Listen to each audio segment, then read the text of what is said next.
జన్మభూమిశ్చ స్వర్గాదపి గరీయసి. ఈ మాటలు శ్రీరామచంద్రుడు తన సోదరుడు లక్ష్మణ్ తోట అన్న మాటలు అధ్యక్ష. కన్న తల్లి పుట్టిన భూమి స్వర్గం కంటే గొప్పది. మరి ఆ స్వర్గంలో ఉండే దేవతా విగ్రహాన్ని పెట్టుకొని ఇన్నాళ్ళు కూడా దాన్ని పూజించమని చెప్పిన కేసీఆర్ గారు. కానీ ఆ దేవత కంటే తల్లి గొప్పది అని చెప్పి 4 కోట్ల మంది తెలంగాణ ప్రజల ఆకాంక్షను ఈరోజు మా ముఖ్యమంత్రి గారు మంత్రివర్గం ఈరోజు నిజం చేస్తూ తెలంగాణ తల్లి విగ్రహాన్ని సచివాలయం ముందు సగర్వంగా ఆవిష్కరణ చేస్తున్న శుభ సందర్భంలో తెలంగాణ ప్రజల తరఫున వారందరికీ కూడా ధన్యవాదాలు తెలుపుతా ఉన్నాను, శుభాకాంక్షలు అందజేస్తూ ఉన్నాను. అధ్యక్ష, ఉద్యమ కాలంలో ఆదిలాబాద్ జోడెన్ ఘాట్కి వెళ్ళినాం మేము. కొమరం భీం జన్మదినోత్సవ సందర్భంగా ఆ రోజు అక్కడికి వెళ్తే లేట్ అయింది. చీకటి పడతా ఉంటే మేము మా మిత్రులం కలిసి ఒక గోండు గూడానికి వెళ్తే మట్టి గాజులు వేసుకున్న ఆ గోండు మాతృమూర్తి మాకు ఆ రోజు అన్నం పెట్టింది. ఆ గోండు తల్లి రూపమే ఈరోజు తెలంగాణ సచివాలయం ముందు ఈరోజు ఆవిష్కరణ చేసుకుంటా ఉన్నాం.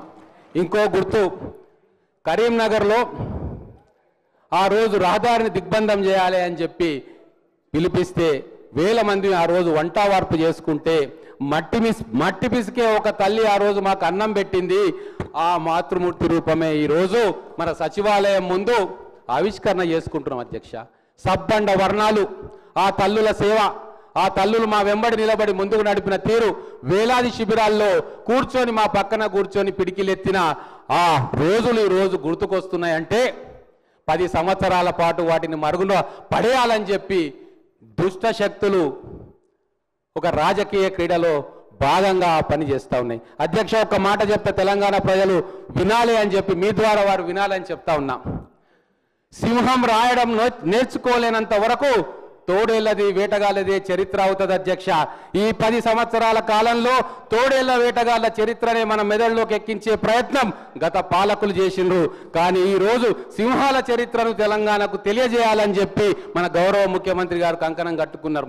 ఎవరా సింహాలు అధ్యక్ష? ఎవరా ఉద్యమ సింహాలు?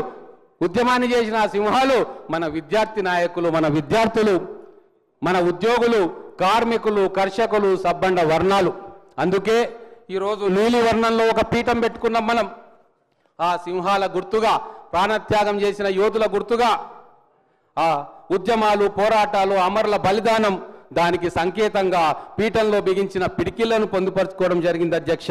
పోరాడి సాధించుకున్న రాష్ట్రాన్ని సగర్వంగా వీళ్ళు భాగస్వాములు ఈ రాష్ట్రానికి అని చెప్పే ఒక ఉదాహరణగా ఈరోజు తెలంగాణ తల్లి విగ్రహాన్ని ఆవిష్కరణ చేసుకుంటా ఉన్నాం. అందుకే ఆకుపచ్చని చీరలో మట్టి గాజులతోటి సమస్తం అణువున తెలంగాణ తల్లి మాతృరూపాన్ని మన కళ్ళ ముందు ఈరోజు పెట్టుకుంటే చూడలేని, కడుపులో మంట పెట్టుకొని ప్రతిపక్ష నాయకులు, ప్రతిపక్ష సభ్యులు, ముఖ్యంగా బీఆర్ఎస్ చెందిన వాళ్ళు ఈరోజు రాకపోవడం అనేది చాలా శోచనీయం.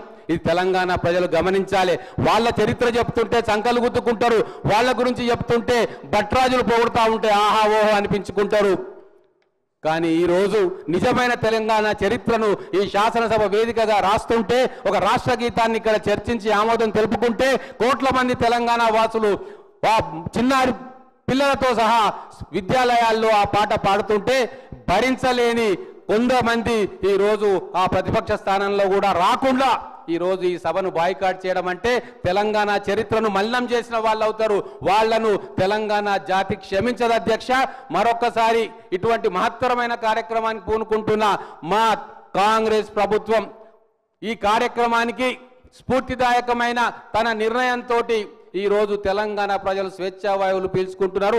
ఆ తల్లికి కూడా జన్మదిన శుభాకాంక్షలు తెలియజేసుకుంటూ తెలంగాణ జాతి ఉన్నంత వరకు సోనియా గాంధీ గారు చేసిన ఈ రాష్ట్రానికి వారు కల్పించిన ప్రయోగం, రాష్ట్ర సాధనలో వారు తీసుకున్న నిర్ణయాన్ని కొనియాడుతూ మా పొన్నం ప్రభాకర్ గారు ఎప్పుడూ ఒక మాట అంటారు, సోనియా గాంధీ గారిని మనం తలుచుకుంటాం, సోనియా గాంధీ గారు మన గుండెల్లో ఉంటారు, కానీ తెలంగాణకు తన వంతు సాయం అందించిన మా చిన్నమ్మను కూడా తలుచుకోవాలని చెప్పి ప్రభాకర్ గారు ఎప్పుడు అంటూ ఉంటారు. అది మా కాంగ్రెస్ నాయకుల ఒక విశాలమైన హృదయం అధ్యక్ష.